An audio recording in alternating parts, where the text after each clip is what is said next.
Hello and welcome back to my channel. In today's video, let's learn what causes frizzy hair. So the number one cause of frizzy hair is humidity. Today let's look at what are the effects of humidity on hair. Why humidity causes frizz? So let's start at what is humidity. Humidity is the amount of water vapor in the air. So it is the moisture in the air. Now the next question is, what is hair made up of? Hair is made up of proteins. One of the most famous protein that you might have heard of is keratin. So keratin is one of the proteins that makes up your hair. Now these proteins, they form bonds with each other so that your hair can have the structure that it has. There are two types of bonds in your hair. So we have the strong disulfide bonds. These break when you permanently curl or straighten your hair. And the weaker hydrogen bond, which break every time your hair comes in contact with water. So let's say when you wash your hair. So if you wet your hair, you're going to break these hydrogen bonds that are present in your hair, and now your hair is malleable. Now it can form new hydrogen bonds, it can form new shape, right? So as it dries, it is going to form new hydrogen bonds, and as it forms these new hydrogen bonds, it will assume this shape of your hair that you currently have, unless you manipulate it. For example, we have these natural hair curling or getting waves in your hair methods where you wash your hair, you put your hairs in braid, and then you allow it to dry. And as it dries, it is going to give your hair these nice waves when you finally remove your hair from the braid and they have completely dried, right? So this is because of this new formation of hydrogen bond that you've broken when you were taking a shower. Now, in a nutshell, humidity is moisture in the air, and every time your hair comes in contact with this high humid air, it is going to break the hydrogen bond. This will cause your hair to swell. As it swells, the cuticles will open, right? And water will be absorbed, so your hair will swell, your cuticles will open, and these cuticles will start folding on each other, and that's how your hair becomes wavy or frizzy. Now, how to know if your hair will become frizzy? So this is from personal experience. You have observed that every time you straighten your hair, especially if you're someone who has a curly hair naturally, and then you straighten your hair and then you go out in a high humid air, you lose the straightening effect that you just created in your hair with the heat tools, and your hair becomes frizzy, right? So that's personal experience. Now, so what do we do to prevent this from happening? One of the ways is by increasing the moisture in your hair, right? So if you already have moisture in your hair is not going to absorb moisture or the water vapor from the high humid air which is in the environment.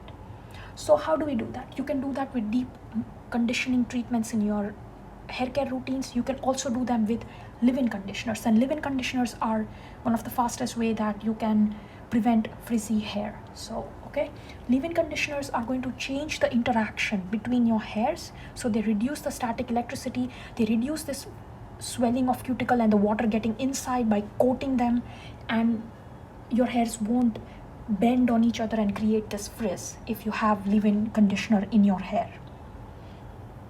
Now, when to apply the leave-in conditioner? So you want to apply the leave-in conditioner when your hair is still slightly damp, okay, not completely dry but slightly damp. So this will allow your hair to dry in the new position that you applied your leave-on conditioner in. Okay, so leave-in conditioners are introducing a little bit of moisture and holding them in that new style so that your hair won't absorb moisture from the environment. Now, what happens if you don't completely dry your hair? So we know that when you wet your hair, the hydrogen bonds are going to break, right? And now your hair will form new hydrogen bonds. So if you don't allow your hairs to dry it completely, it is going to dry in this new shape and it's going to form new hydrogen bonds. So this residual moisture that is still present in them will acquire a new position, and then they will dry in that new position. So now after your hairs have dried, you won't be able to really manage your hair. So hairs are going to be most manageable when they are wet. That is why you want to use leave-on conditioner when your hairs are wet, right? So that they won't frizz, they won't start bending on each other because of the swelling of the hair from the absorbing of moisture from the high humid hair. Now, what can you do during a high humidity time? So, well, the reality or the most honest answer is that there is no product that is going to completely solve your problem. All right, and one essential way you can combat this is by moisturizing your hair. So deep conditioners in your hair care routine and leave-in conditioners, right? These are your best friends, your best treatment that can help you save your hair from becoming frizzy. And the other thing is just go natural. Let your hair remain natural rather than doing or styling it with hot tools and heat tools and damaging them further. Just go natural. Or you can wear protective hairstyles like your braids or buns. You can cover your hair in scarves. That sort of thing you can do. And the other thing is you can do the LOC or the LCO method, which I have discussed in my previous videos. So please check those videos out. They will help you immensely if you have frizzy hair, or if generally you want to know what you can do to style your hair. Alright, so thank you for watching my video. I hope these tips are helpful and have a wonderful day. Thank you.